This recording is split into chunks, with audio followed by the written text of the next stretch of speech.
Hello, hello, hello. It is Friday. What's today? I don't even know what day it is. Oh, it's the 24th of July. And I'm Angela Hooper-Menifield of Menifield and Associates. This glare is getting to me. So we are here for our Friday HR moment, human resource moment for Menifield and Associates. And so today, like most days, I try to really stay on the pulse of what's happening with my clients, my friends, and those that I mentor. And so feel free to, let me know you're here. Tell me where you're watching from. And then also, like I said, if I say something that you think is ridiculous, tell me that. Or if I say something that you can really resonate with, I'd love to hear both.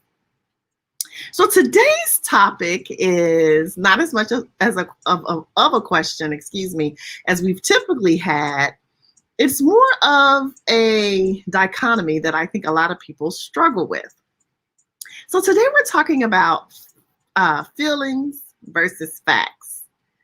And often as supervisors, employees, we confuse the two. So now you may be wondering, well, Angela, what exactly do you mean by that statement? So first, let me tell you a quick story, and then that could help you understand exactly what I'm referring to.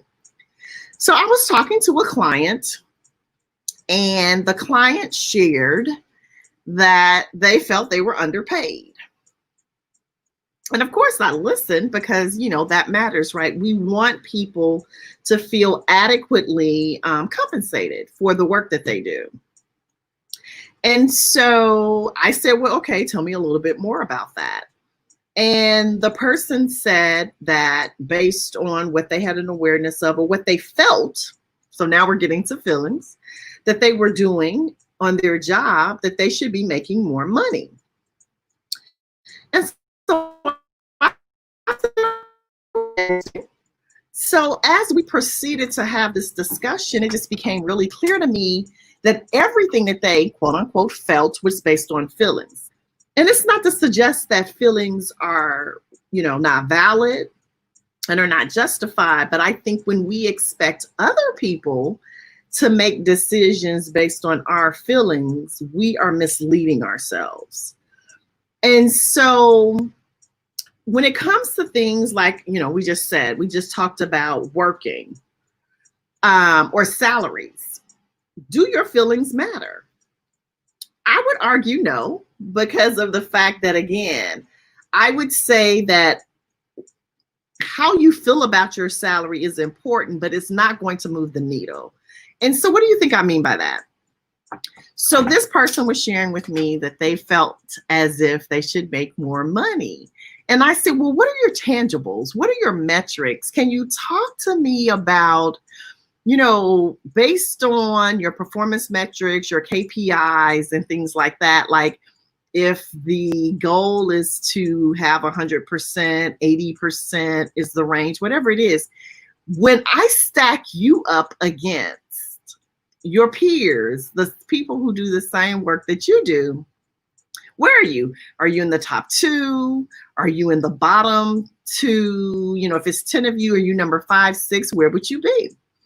And so the response was, well, I'm probably about number 5.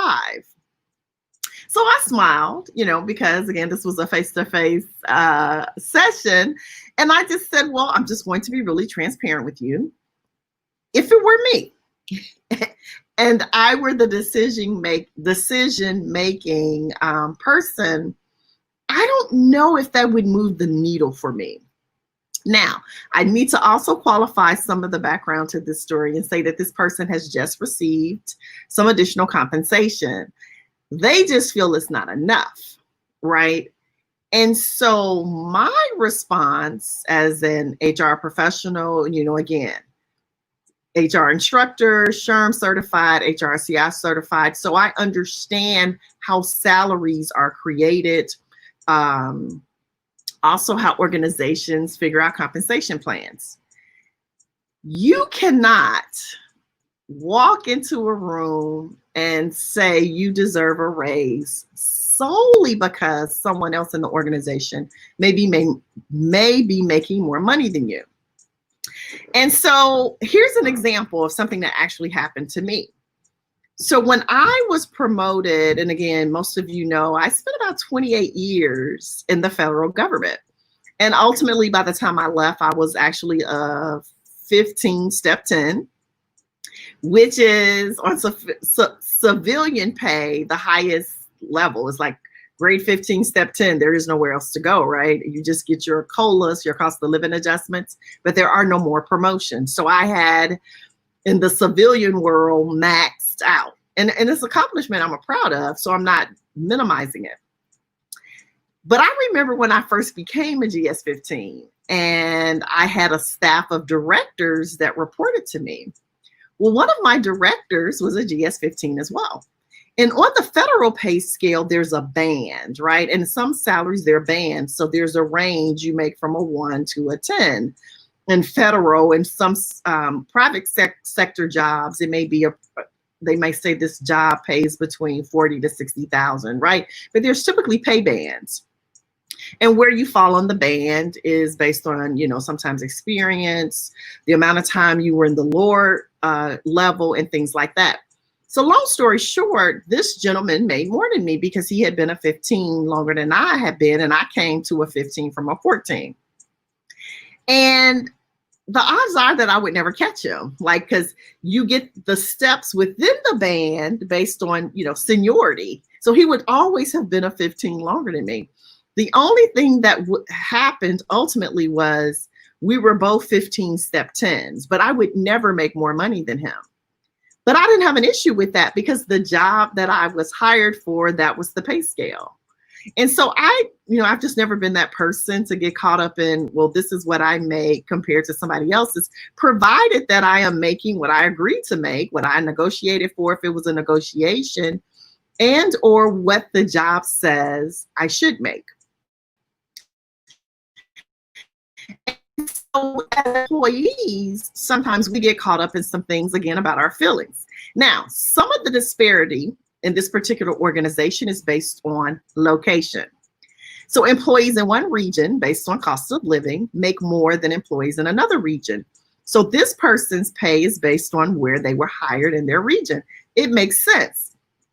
I don't think we can expect organizations to compensate or go the whole distance in the initial increase. And so my point was, exactly, your feelings are getting caught up with the facts, right? If one person started and negotiated a higher salary, when everybody gets a 5% increase, their increase is going to be more than yours because it's based off of a different pay. And so often we don't negotiate in the beginning, but then everything else that's tied to our salary, the increases, the bonuses, and everything else are tied to the initial contract, the initial agreed upon wage. And so it's not personal if someone else gets an increase that is of a greater amount because they may have been starting at a higher base. So now this is a great segue for me to talk about why negotiation skills are so important. And that's one of the things we cover in our business boot camp. So while today's HR moment is not about negotiations, it's just to remind us again that we cannot confuse our facts with our feelings. Now let's take it off of salary. Maybe I feel that somebody on my team has a bad attitude. Maybe I feel like someone on my team does not do their job well. I cannot lower their rating or not give them a fair rating because of my feelings. Because guess what? When employee X questions the rating that's been assigned to them, you have to be able to support that with substantive, measurable, quantitative information, not your feelings. As a supervisor, you can show up in that hearing or that grievance if you want to with some feelings. I'm telling you right now, you're going to get embarrassed. The person's going to win their grievance, and then you're not going to feel great because you're going to feel like the organization undermined you. No, they didn't. They have to make decisions based off facts.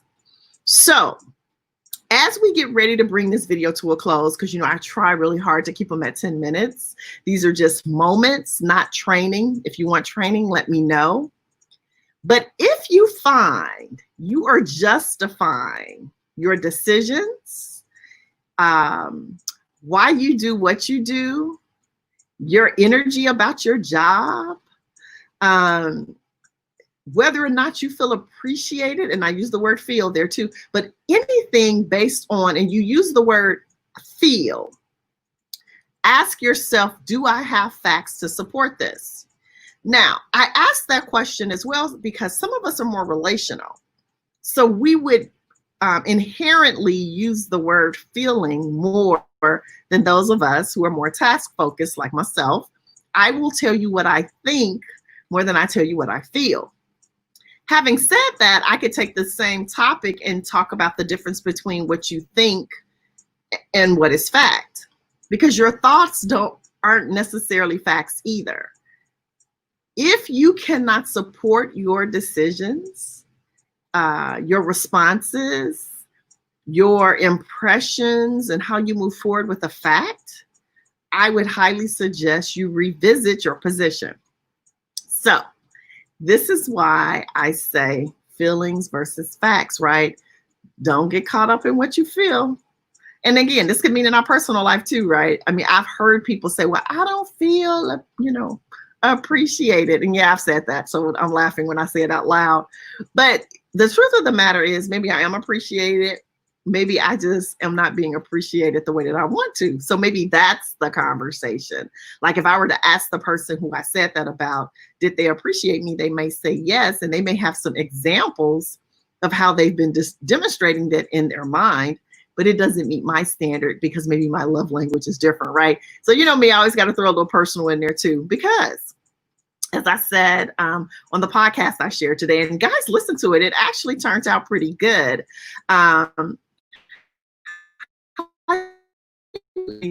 Everything.